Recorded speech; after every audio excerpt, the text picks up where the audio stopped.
What do you need to know about consultative evaluations in your Georgia Social Security disability case?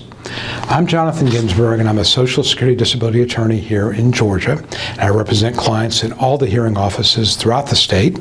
And if I can be of service to you, please feel free to reach out to me. I want to talk to you today about what are known as consultative evaluations. And that's when you apply for disability benefits, and it typically happens early on, although it can happen later on at the hearing stage as well. The judge may send you out, or the Social Security adjudicator may send you out for what is called a consultative evaluation. Typically, that's going to be with a medical doctor, an internal medicine doctor, or a psychologist for a psychological consultative evaluation. And this is part of Social Security's obligation under some old case law to develop the record. They've got to show that they've made some effort to develop the record. And the logic behind it is a person who is destitute, has no money, can't go to the doctor and applies for disability benefits, that Social Security should not deny that person simply because they don't have the money to go to the doctor. So they have to provide a minimum level of medical evaluation.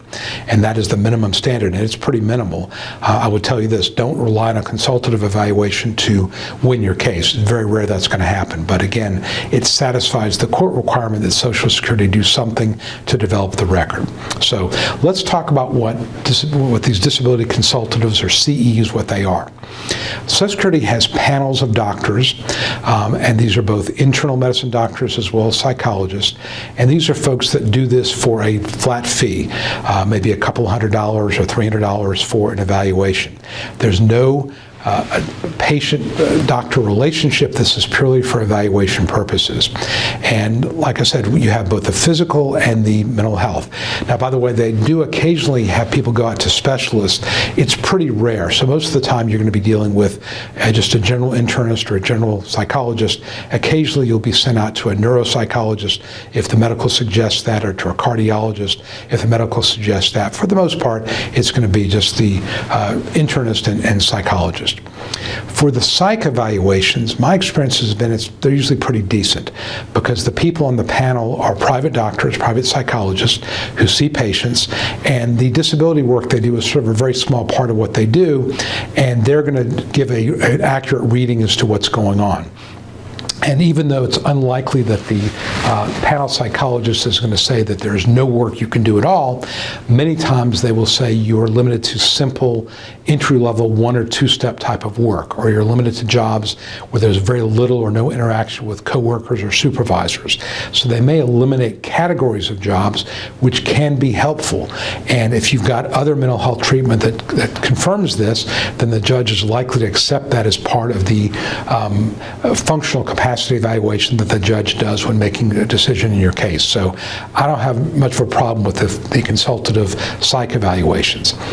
With the physical evaluations, those are a little more problematic, because the doctors on those panels typically are industrial clinic doctors. And if you've ever been in a car accident or a workers' comp case, you know that industrial clinic doctors are used by insurance companies to deny claims.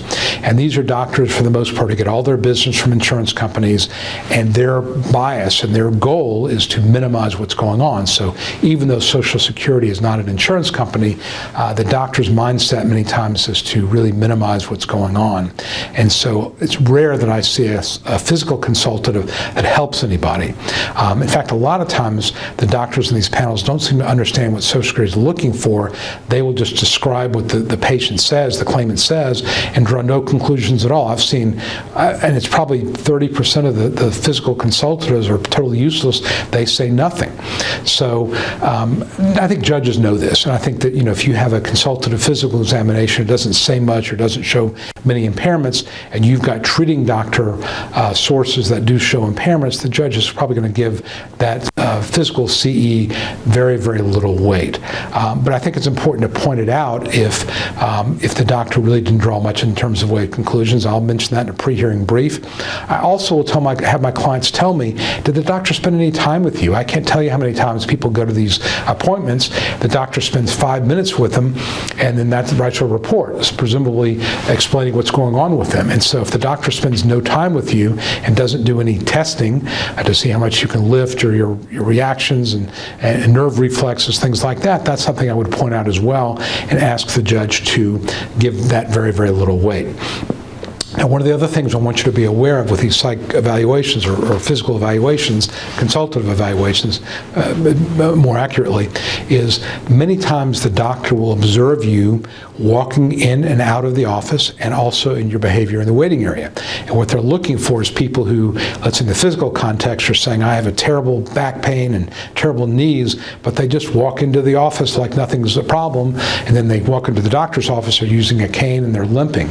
So you want to be truthful, but be aware that they're going to be looking at you when you're walking in, walking out, and your activity in the waiting area. So again, if it's a psychological issue and you're saying that you have very difficult time interacting with anybody else, but you're chatting up the receptionist, you're talking to other people in the waiting area, that's not consistent. So just be aware that they may be observing you in the waiting area or walking in and out of the office. So the consultatives are something that's a fact of life. As I said, the psych CEs don't always hurt. Many times they provide some value. The physical CEs, not so much. I would say, if possible, bring other records to the doctor so that he or she can look at them. I think many doctors don't like to contradict a long-term treating doctor, especially one who's well respected, so that may help a little bit. But these are just something you have to go to. There's no, people sometimes say, well, they sent me to a psych evaluation, they sent me to a physical evaluation. Does that mean I won or does that mean I lost? No correlation whatsoever. They do it in almost all these cases. I will tell you that sometimes if I see a psych evaluation that's very, very supportive, meaning that the doctor concludes my client has very little capacity for work, Social Security may send them out for a second one to get a second opinion about that. They don't do it the other way around. So if the doctor says there's nothing wrong with you, they don't ask for a second CE to say, well, maybe there is. But if the psych doctor or the physical doctor says, oh, this person has terrible limitations, they may schedule a second CE. And again, that's not to, there's no purpose other than that they just want to make sure that the first doctor's conclusions are correct, and we can use both of them at the hearing. So that's kind of a big picture of what CEs are and what you need to know about them. Again, you have to attend them, and again, you want to be truthful and you want to be as accurate as possible, but don't assume that it's going to win your case or lose your case, but it is just something that we have to deal with, and it's part of the evidence picture in your disability claim. If you have any questions about that, I want you to feel free to call me. If I can help you with your disability case, you're not already represented, I'd love to do so. My phone number is 770-393-4985, or my email is ginsburg@gmail.com, or you can use the form on this website. So I'm Jonathan Ginsburg, and I do wish you the best. Thanks a lot.